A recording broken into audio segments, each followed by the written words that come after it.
गुरुर्ब्रह्मा गुरुर्विष्णुः गुरुर्देवो महेश्वरः गुरुस्साक्षात् परं ब्रह्म तस्मै श्री गुरवे नमः। ओम दयानंद चरणौ मनसा स्मरामि, श्री दयानंद चरणौ शिरसा नमामि। ఈ మూడు శరీరాల యొక్క వికారాల గురించి ఆయన చెప్తారు. ఇవన్నీ ఎలా గోల్మాల్ చేస్తున్నాయి, ఇవన్నీ ఎలా నన్ను మోసం చేశాయి, ఇవన్నీ కలగలిపి నన్ను ఎలాగా బూడిదలో ఉంచింది, గోతిలో ఉంచింది ఇంతకాలం, నన్ను నేను గుర్తించనివ్వకుండా ఎలాగ నన్ను మభ్యపెట్టిందనే అంశాలను ఇక్కడ చెప్తారు ఆయన 6వ శ్లోకంలో. చెప్పండి. శ్రీ భగవానువాచ ఇచ్ఛాద్వేష సుఖం దుఃఖం సంఘాతశ్చేతనాధృతిః ఏతత్ క్షేత్రం సమాసేన సవికారముదాహృతం.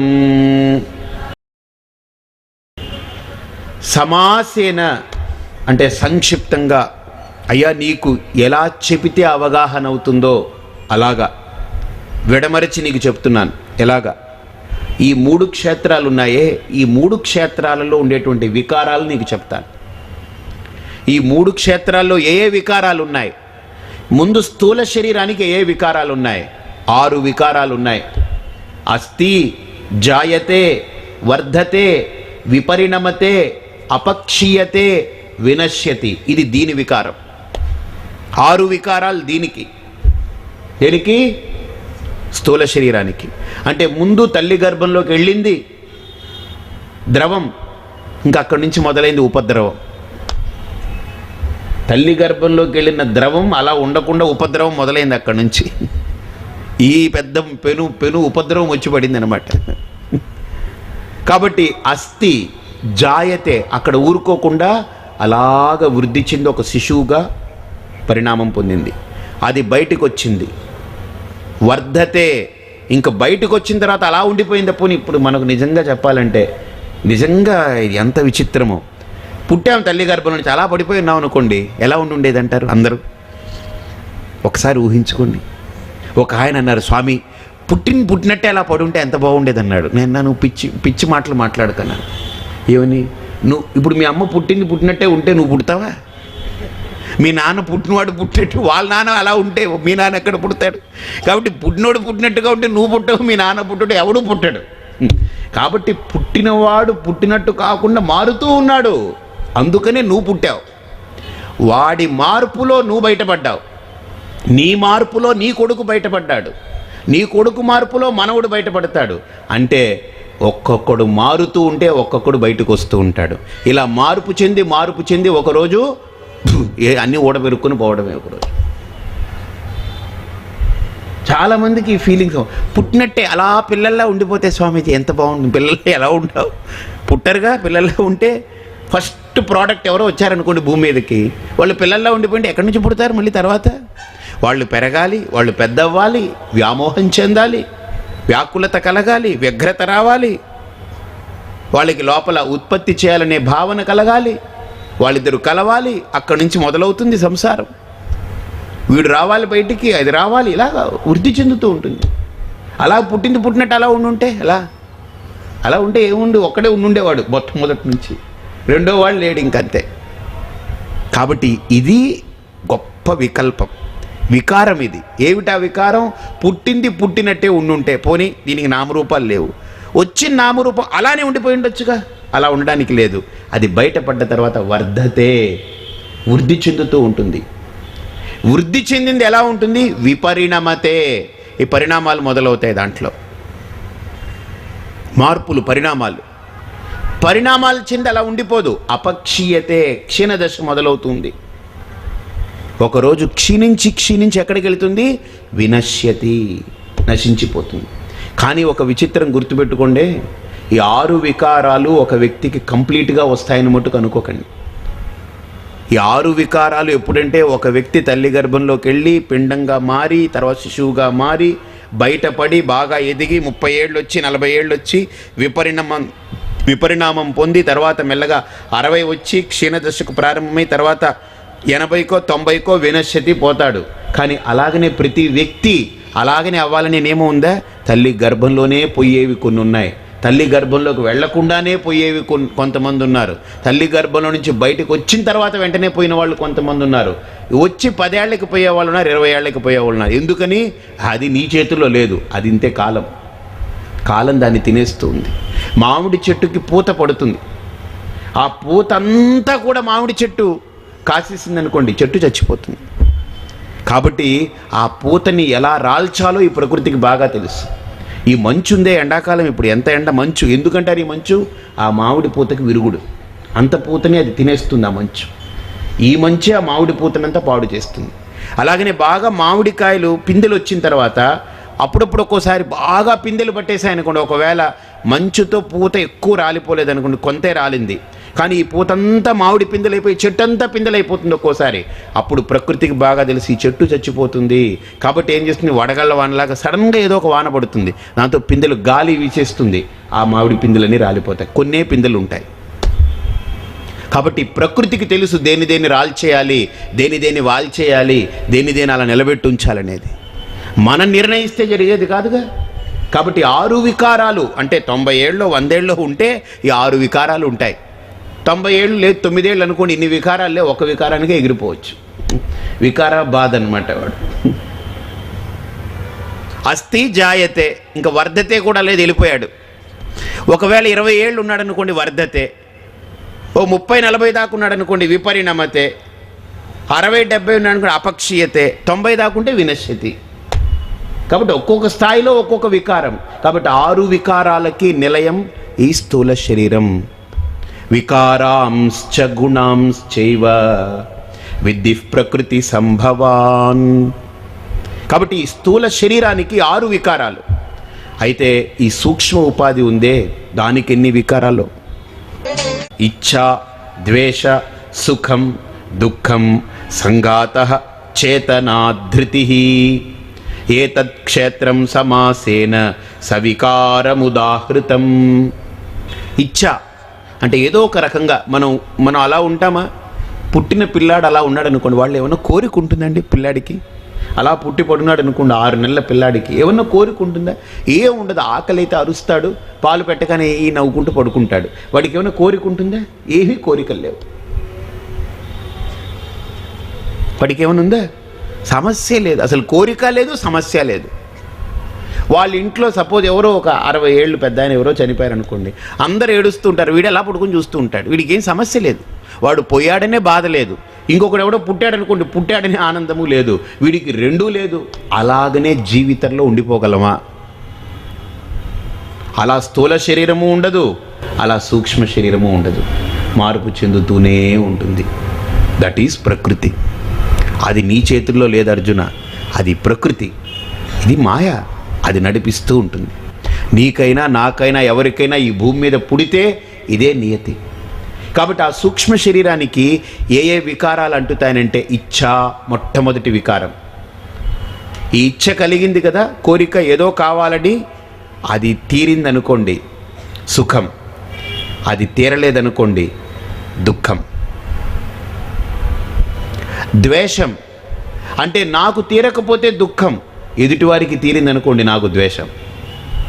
ఇప్పుడు సపోజ్ ఏదో నేను కొనుక్కోవాలనుకున్నాను, కుదరలేదు, కొనుక్కోలేదనుకోండి, కొనలేకపోయాను ఏదో అనుకుంటాను. కానీ అది కనుక మా పక్కింటి ఆవిడ కనుక పట్టుకొచ్చి కట్టుకుంది అనుకోండి ఆ చీర, ఇంక ఇప్పుడు ఉడికిపోతూ ఉంటుంది. ఆవిడని చూసినప్పుడల్లా తలుపు వేసుకుంటుంది, తట్టుకోలేదు. పైపిచ్చి పక్క వాళ్ళతో ఉంటుంది, ఏమిటో దీనికి కాకు ఉన్నట్టుగా పెద్ద కట్టుకుని ఊపేస్తుంది, ఏం ప్రాబ్లం ఫెలో అంటే లోపల తట్టుకోలేని స్థితి. అంటే తనకు కావాలనుకున్నది తనకు లభించలేదు దుఃఖం, కానీ ఎదుటివారికి లభించింది ద్వేషం. ఇచ్ఛ, ద్వేష, సుఖం, దుఃఖం. సంఘాత. సంఘాత అంటే అసింబ్లేజ్ అంటారు ఇంగ్లీష్లో. అంటే బాడీ, మైండ్, సెన్స్ కాంప్లెక్స్. ఇదంతా బిఎంఎస్ కాంప్లెక్స్ అన్నమాట. Body, mind, sense complex. ఈ పెద్ద కాంప్లెక్స్ ఇది. మల్టీప్లెక్స్ అంటారు కదా, ఇది మల్టీప్లెక్స్ కాదు, టల్టీప్లెక్స్ ఇది. చాలా ఇందులో ఏవేవి ఉన్నాయంటారు, అన్నీ ఉన్నాయి ఇందులో, బోల్డ్ ఉన్నాయి. మీరు లోపలికి వెళ్ళి చూడాలి కానీ ఎన్ని ఉన్నాయో, ఎంత చెత్త ఎంత చెదారం ఉందో లోపల. బోల్డ్ చెత్త బోల్డ్ చెదారాలు ఉన్నాయి, అక్కర్లేనివి బోల్డ్ ఉన్నాయి, పనికొచ్చేవి బోల్డ్ ఉన్నాయి, ఎన్ని ఉన్నాయి. మీరు లోపలికి వెళితే పెద్ద మల్టీప్లెక్స్ ఇది. ఇంక ఇందులో లేనిదేం లేదు. మాల్, పెద్ద మాల్ ఇది. మాల్ కాదు ఇది, గోల్మాల్ ఇది. ఇవన్నీ పెట్టాడండి ఇందులో. ఇందులో లోపల చూడండి ఎలా ఉంటుందో, బయటికి ఎలా ఉంటుంది చూడండి. బయటికి ఎవరైనా చూస్తే నవ్వుతాం, లోపల వీడిని చూసి నవ్వాల్సి వస్తుంది, పనికి మాల. లోపల ఒక రకమైన స్థితి, బయటికి ఇంకో రకమైన స్థితి. సూక్ష్మ శరీరం ఒకలా, స్థూల శరీరం ఒకలా. ఎన్ని మాయలు చూడండి. ఇవన్నీ దేనిదంటారు? బ్రహ్మవే, పరబ్రహ్మతత్వానిదే. దేనిది? మాయా. ఎన్ని మాయా కార్యాలు.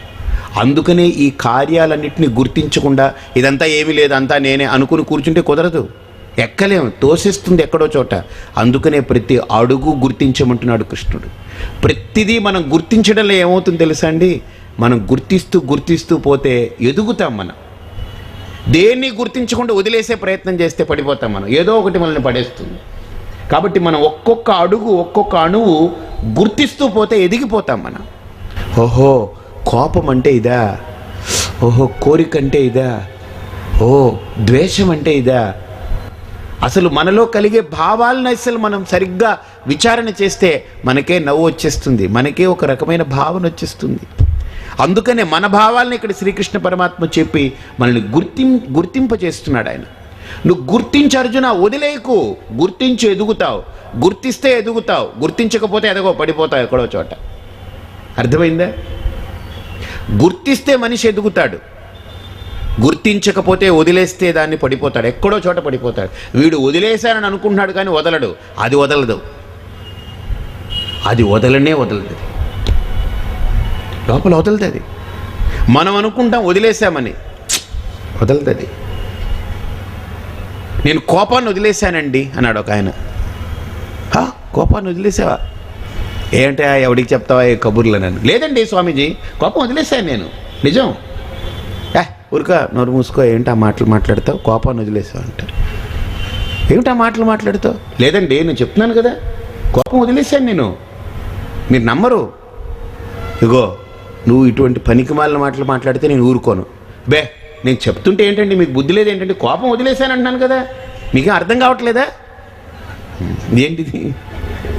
మీ కోపం వదిలేసిన వాటి రియాక్షన్స్ ఇవేనా? కాబట్టి వదిలేయడం కాదు కావాల్సింది, మనిషికి ఎదగాలి. వదలడం అజ్ఞానం, ఎదగడం సుజ్ఞానం. ఎదిగే వ్యక్తి గుర్తిస్తూ పోతాడు, గుర్తిస్తూ పోతే ఎదుగుతాం. వదిలేయాలనుకున్నవాడు ఎప్పుడు ఎదగలేడు, గుర్తుపెట్టుకుని పడిపోతాడు, ఎక్కడో చోట పడిపోతాడు. వదలడం మూర్ఖత్వం, అవివేకం. వదలడం కాదు, ఈవెన్ కామం, క్రోధం, లోభం, మోహం, భయం, మదం, మాత్సర్యం, డంబం, దర్పం, ఈర్ష, అహంకారం, మమకారం, పగ, ప్రతీకారం, అన్నీ ఇవన్నీ గుణాలు లోపల ఉన్నాయి. ఇవన్నీ సూక్ష్మ శరీరాలకు ఉండేటువంటి మహాగుణాలు వస్తాయి మనకిప్పుడు. ఇవన్నిటిని ఒక్కొక్కదాన్ని మనం గుర్తించగలిగితే మనం తేలిక పడిపోతాం. ఓహో ఇది ఇదే, ఇది ఇదే, ఇది ఇదే అని మనల్ని మనమే గుర్తించుకుంటూ ఎదిగిపోతాం మనం. ఆ గుర్తింపు కావాలి. అందుకనే ఇక్కడ శ్రీకృష్ణ పరమాత్మ ఇచ్ఛ, ద్వేష, సుఖం, దుఃఖం, సంఘాత. అంటే సంఘాత అంటే body, mind, sense complex assemblage అన్నమాట. ఇది అంటే శరీరము, మనస్సు, బుద్ధి, ఇంద్రియాలు, చిత్తం అన్నింటినీ కలగలిపి ఇదొక బ్రతుకు సాగుతూ ఉంది, ఒక గొప్ప నాటకం సాగుతూ ఉంది, ఒక మంచి నాటకం సాగుతూ ఉంది, అన్నీ కలగలిపి. ఇప్పుడు మనం కూడా కలగల పప్పు చేస్తారు కదా, అంటే ఆ పప్పులో ఏం చేస్తారు, ఆకుకూరలు లేకపోతే అవి ఇవి అన్నీ వేసి రకరకాలు ఏదో వేస్తారు. నాకు ఆ భాష తెలిసింది కాదు నాకు. నేను మొట్టమొదట కోయంబత్తూరులో మా గురువుగారి దగ్గర నుంచి రిషికేశ్లో ఉండి వచ్చాను ఆంధ్రాకి. నేను వస్తే, స్వామి ఈరోజు మీరు ఏం వండుకుంటారండి, మీరు పాపం ఇప్పుడే వచ్చారు కదా, నేను వంట చేసి పెడతానన్నారు ఒక ఆవిడ. సరే అమ్మా నేను స్నానం చేసి అభిషేకం చేసుకుంటాను, మీరు చెయ్యండి అన్నాను. అయితే స్వామి నేను కలగల పప్పు చేస్తానని. ఇది కలగల పప్పు ఏమిటి నాకేం అర్థం కాలేదు. అంటారా? అది తెలుసా మీకు? విన్నారా? వినలేదా? విన్నారు కదా. నేను వినలేదు అంతకుముందు వరకు. అమ్మా ఇది ఏంటమ్మా, ఇది కలగలపప్పు అంటే ఏమిటో నేను ఆవిడని అడగలేను. ఎలా అడుగుతాను మొట్టమొదటిసారి? ఆవిడని అడగకూడదు, బాగుండదు, మొహమాటం. కాబట్టి అభిషేకం పెట్టుకుని కూర్చున్నాను. శివుణ్ణి చూస్తూ కలగలపప్పు అంటే ఏమిటో, కలగలపప్పు ఏమిటో, ఇవిడు ఏదో కలగలపప్పు అంటుంది, కలగలపప్పు అంటుంది, ఏమిటో ఈ కలగలపప్పు, ఏమిటో కలవరం పుట్టించే పప్పు ఏమిటో, ఇది ఏమిటో, ఇది ఏం వేస్తుందో, ఓ గన్నేరు పప్పు ఏమన్నా వేస్తుందేమో ఇందులో, ఏం పప్పు ఇది, నాకు మతిపోయింది నిజంగా. తర్వాత చిచ్చి ఇదేంటిది, నేను శివుడికి అభిషేకం చేస్తున్నాను, ఏదో పప్పు గురించి మనం ఆలోచన ఏంటి, పప్పుగాడిలాగా చిచ్చి అనుకున్నాను. ఆపాను అక్కడ, ఆపి ఆవిడని పిలిచానమ్మా ఇలా రండి అన్నాను. నేను ఇంకా మొహమాటం పెట్టుకుంటే ఇది ఎందుకు మనకు, మొహమాటానికి వెళ్ళి దేవుడికి దూరం అవుతున్నాం మనం. ఆవిడని పిలిచాను, ఆవిడ వచ్చింది పాపం, మడి కట్టుకుని ఆవిడ వచ్చారు.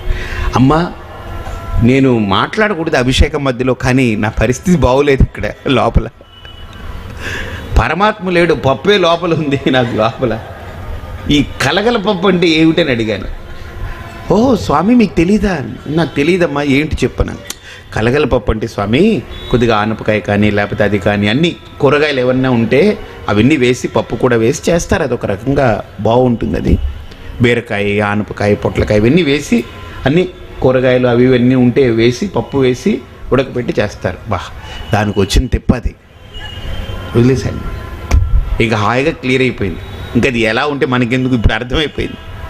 ఇప్పుడు గుర్తిస్తే ఎదుగుతాం, గుర్తించకుండా వదిలేయాలనుకుని చచ్చిపోతాం అక్కడ. అది పట్టి లాగుతూ ఉంటుంది, శివుడి మీదకి వెళ్ళనివ్వట్లేదు, ఏదో కలగలపప్పు మీదకి వెళ్ళిపోతుంది మనస్సు. ఈ వికారం ఇది, అంతే, నిజం, అది మానసిక స్థితి. నేను సత్యం చెప్తున్నాను, జరిగిందే చెప్తాను. ఇప్పుడు మీ అందరికీ నేను ధ్యానంలో కూర్చోబెట్టి, సపోజ్ అందరికి మంచి ధ్యానం నేర్పాలని చెప్పి మీ అందరినీ కళ్ళు మూసుకోమని చెప్పి మీరు ధ్యానం చేయండి, ఒక 15 నిమిషాలు మీతో ధ్యానం చేయిస్తాను. అయితే మీకు ఒక విషయం చెప్తాను, అది ధ్యానం అయిన తర్వాత చెప్తాను, ఇప్పుడు చెప్పను. చాలా గొప్ప విషయం. అదేంటో తెలుసా? గెగబుగాయ్. దాని గురించి మీకు ధ్యానం అయిన తర్వాత చెప్తానని చెప్పి మిమ్మల్ని అందరినీ కళ్ళు మూసుకోమన్నాను అనుకోండి. మీరు కళ్ళు మూసుకుంటారేమో కానీ లోపల ఏమిటి, ఇదేంటి ఏదో గగబుగాయ్ అన్నాడు, ఏంటి ఏమిటో మీకు తోచినవన్నీ, మీకు ఆలోచనకు వచ్చేవన్నీ ఆలోచిస్తూ పడి ఉంటారు అందులో. ఈ గగబుగాయ్ గగబుగాయ్ గగబుగాయ్ అంటే ఏంటి, గగబుగాయ్ అంటే ఏంటి అర్థమైందా? ఇప్పుడు 15 నిమిషాలు ఇంకేం మాట్లాడతారు పాపం, బాగుండదు, ఏదో ఒత్తిడితో అలా అయిపోతుంది 15 నిమిషాలు. ఎలా జరిగింది ధ్యానం అంటే, చెప్పండి జరిగింది లేండి, ఏదో మీరే చెప్తామన్నారు చెప్పండి ఏమని అడిగా అనుకోండి, మన స్థిమితం ఉండదు. ఎందుకని? దాన్ని గుర్తిస్తే మనసు వదిలేస్తుంది. మనస్సు యొక్క సహజ గుణం చూడండి, మనస్సు దేన్నైనా గుర్తిస్తే వదిలేస్తుంది, గుర్తించకపోతే పట్టి పిండేస్తుంది, మనల్ని నలిపేస్తుంటుంది లోపల. మీకు గుర్తుపెట్టుకోండి, కామక్రోధాదులు కూడా అంతే. సరిగ్గా గుర్తిస్తే కామక్రోధాలు కూడా ఏం చేయలేవండి, మనల్ని ఏమీ చేయలేవు. మనమే దానికంటే చాలా బలవంతులం. కానీ వాటిని సరిగ్గా గుర్తించకపోవడం వల్ల మన బలహీనత మనకు ఎక్కువైపోతుంది. గుర్తిస్తే కామక్రోధాలు ఇవన్నీ, ఈర్ష్యాసూయలు ఇవన్నీ, రాజువన్నీ జస్ట్ సింపుల్ టైనీ థింగ్స్, అవి చాలా చిన్న చిన్న విషయాలు. అవి గుర్తించకపోవడం వల్లనే సమస్య. అర్థమైందా? కాబట్టి 15 నిమిషాలు ధ్యానం అయిపోయిన తర్వాత అదేదో చెప్పండి అన్నారు. ఓ నేను మర్చిపోయానండి, మీరు ఎలా గుర్తు చేశారు? మీకేముందండి, మీకు తెలుసు కాబట్టి మర్చిపోయారు, మాకు తెలియదు కాబట్టి చచ్చిపోతున్నాం 15 నిమిషాలుగా, ఒగ్గబెట్టు కూర్చున్నాం, చెప్పండి ఏదో ఒకటి అన్నాడు. నేను గగబుగాయ గురించా, అది పెద్ద విషయం కాదండి, ఏదో చెప్తాన్నారు, చాలా విషయం అది చెప్తాను. గగబుగాయ అంటే ఏం లేదండి, లొడలొడాయ్ అండి అన్నాను. లొడలొడాయ్ అంటే ఏంటి? అబ్బాయి ఏం లేదండి, ఊరికి అలా అన్నాను. అంటే 15 నిమిషాలు వాళ్ళ ధ్యానం దేని మీద కేంద్రీకృతమైంది తెలుసండి? ఆ గగబుగా మీదనే నడిచింది, తెలియలేదు కాబట్టి. ఇప్పుడు నెక్స్ట్ డే ధ్యానానికి వచ్చారు మళ్ళీ. ఇప్పుడు వాళ్ళు అన్నారు ముందుగానే, స్వామీజీ మీరు ఏదో చెప్తానని చెప్పేసి సగం చెప్పి ఊరుకోకండి, ఏదైనా ఉంటే ధ్యానం అయిన తర్వాత చెప్పండి, లేకపోతే ముందుగా దాని గురించి పూర్తిగా వివరించి చెప్పేయండి, లేకపోతే ధ్యానం మధ్యలో ఏదో పొడి చేసి చెప్పి సగం చెప్పి ఊరుకోకండి అంటే. సరే ఓకే నేను మానేస్తాను, దానిదే ఉంది, ధ్యానం చేద్దాం అనుకున్నాం. 15 నిమిషాలు మళ్ళీ కూర్చున్నాం, ధ్యానం చేశాం. ధ్యానం అంతా అయిపోయింది. అయిన తర్వాత ఈరోజు ధ్యానం ఎలా జరిగిందన్నారు. ఓ చాలా బాగా జరిగిందన్నారు. ఎందుకు నేనేం చెప్పలేదుగా, ఏ ఒక విషయం చెప్పలేదుగా, బాగా జరిగిందన్నారు. నేను అడిగాను, నిజంగా చెప్పండి, మనస్సు నిన్న బాగా నిలబడిందా ఈరోజు బాగా నిలబడిందా అని అడిగాను. అది మటుకు సత్యం అండి బాబు, నిన్న గగబుగా మీదనే మనసు తిరిగింది, ఈరోజు ఎక్కడికెక్కడికో వెళ్ళిపోయింది. ఎందుకని ఏం విషయం లేదుగా, ఎక్కడికో పోయి తిరిగింది అది.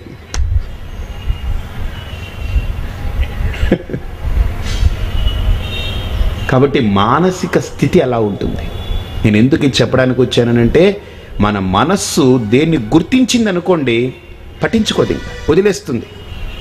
గుర్తించినంత వరకు కలబడి కొట్టుకుంటూ ఉంటుంది అది. కాబట్టి ఆ మనస్సుని, బుద్ధిని, ఇంద్రియాలని, దేహాన్ని అన్నింటినీ కలిపి సంఘాతము అంటారు.